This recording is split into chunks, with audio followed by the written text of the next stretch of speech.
네, 11월 29일, 11월의 마지막 금요일입니다. 네, 이제 내일 하루만 더 지나면 12월이 되겠군요. 또 대림절 주간이 시작됩니다. 교회리역으로 보면 말입니다. 오늘 우리를 부르심은 이런 제목으로 함께 은혜 나누겠습니다. 오스월드 챔버스 영국의 침례교회 목사님 말씀입니다. 하나님의 부르심을 기다려야 한다는 생각은 잘못된 것이다. 먼저 당신이 하나님의 부르심을 실현할 수 있는 상태인지 살펴보라. 그렇습니다. 아무나 하나님이 부르시지 않죠. 내가 하나님의 부르심에 합당한 존재인지를 먼저 돌아봐야 하겠습니다. 자, 오늘 본문은 데살로니가 전서 4장 1절에서 12절입니다. 그러므로 형제자매 여러분, 끝으로 우리는 주 예수 안에서 여러분에게 부탁하며 권면합니다. 여러분은 어떻게 살아야 하며 어떻게 하나님을 기쁘게 해드려야 하는지를 우리에게서 배운 대로 하고 있으니 더욱 그렇게 하십시오. 우리가 주 예수의 이름으로 무슨 지시를 여러분에게 내렸는지를 여러분은 알고 있습니다. 하나님의 뜻은 여러분이 성결하게 되는 것입니다. 여러분은 음행을 멀리 하여야 합니다. 각 사람은 자기 아내를 거룩함과 존중함으로 대할 줄 알아야 합니다. 하나님을 알지 못하는 이방 사람과 같이 세욕에 빠져서는 안 됩니다. 또 이런 일에 탈선을 하거나 자기 교우를 해하거나 하지 말아야 합니다.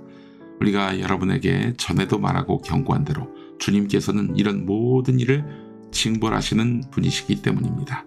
하나님께서 우리를 불러주신 것은 더러움에 빠져 살게 하시려는 것이 아니라 거룩함에 이르게 하시려는 것입니다. 그러므로 이 경고를 저버리는 사람은 사람을 저버리는 것이 아니라 여러분에게 성령을 주시는 하나님을 저버리는 것입니다.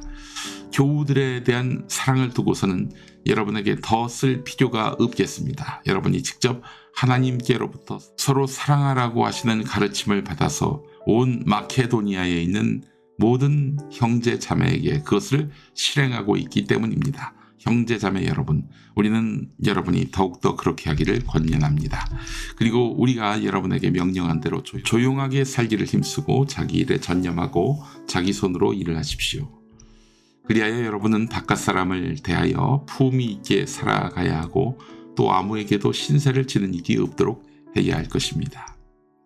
사도 바울이 직접 쓴 서신 중에 하나고요. 신약 성경에서 가장 먼저 쓰인 편지로 여겨지는 데살로니가 전서.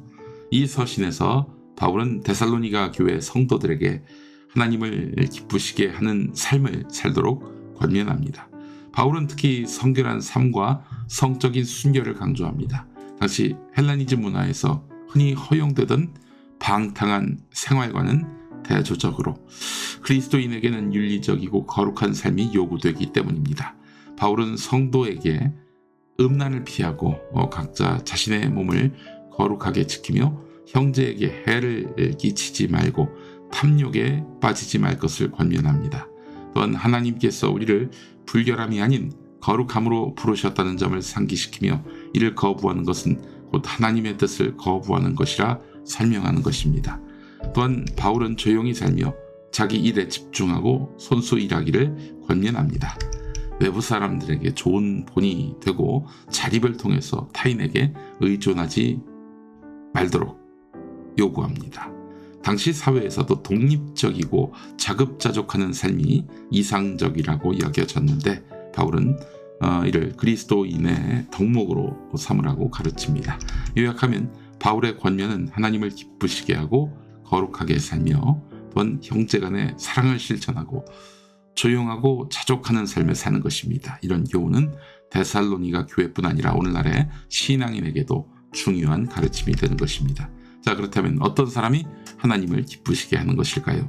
성령을 따라 살면서 성령의 열매를 맺는 사람입니다. 성령의 인도에 따라서 하나님의 뜻을 행하는 사람은 자기 내면에 계신 성령님을 무시하거나 거절하지 않습니다. 한마디로 성령에 젖어 사는 삶을 살게 되는 것입니다. 떠오르는 예화가 하나 있습니다. 염전을 운영하시던 한 장로님이 하신 말이라고 하는데 어느 날 일하는 중에 소금 가마니를 실수로 바다에 빠뜨렸다고 합니다. 금방 건져냈지만 거의 다 소금은 바닷물에 녹아버렸어요. 소금이 물에 잘 녹는다는 것은 알고 있지만 김장할 때 소금을 물에 녹이게 하면 힘껏 휘저어도 시간이 많이 걸리는데 어떻게 이 바닷물에는 금방 이렇게 소금이 녹아 들어갔을까? 장로님은 매우 의아해했습니다. 그러다가 깨달았습니다. 소금은 바다에서 얻은 것이기 때문에 담수와는 달리 바다물과 만나게 되면 금세 녹아버린다는 것을요.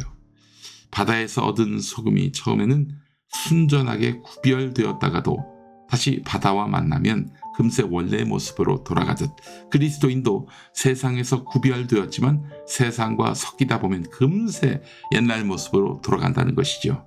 그래서 그리스도인들은 항상 세상의 유혹을 경계하면서 자신을 살피고 구별한 그런 본분을 되찾아야 하는 것입니다. 구별된 본분을 되찾아야 하는 것입니다. 오늘도 우리 모두 부르심에 따라 사는 합당한 삶, 가족과 이웃을 존귀하게 대하고요.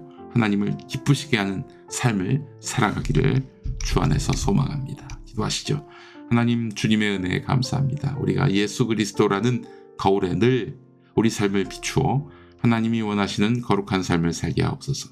하나님이 기뻐하시는 행동을 하며 삶 속에서 성령의 열매를 맺으며 살아가도록 인도하옵소서. 예수님의 이름으로 기도합니다. 아멘. 부르신 곳에서라는 유명한 복음성가가 있죠. 예람 워십 버전으로 만나보시죠. 한국 기독교 장로회 총회교육국이 만드는 말씀과 삶으로 매일 아침 은혜를 나누고 있습니다.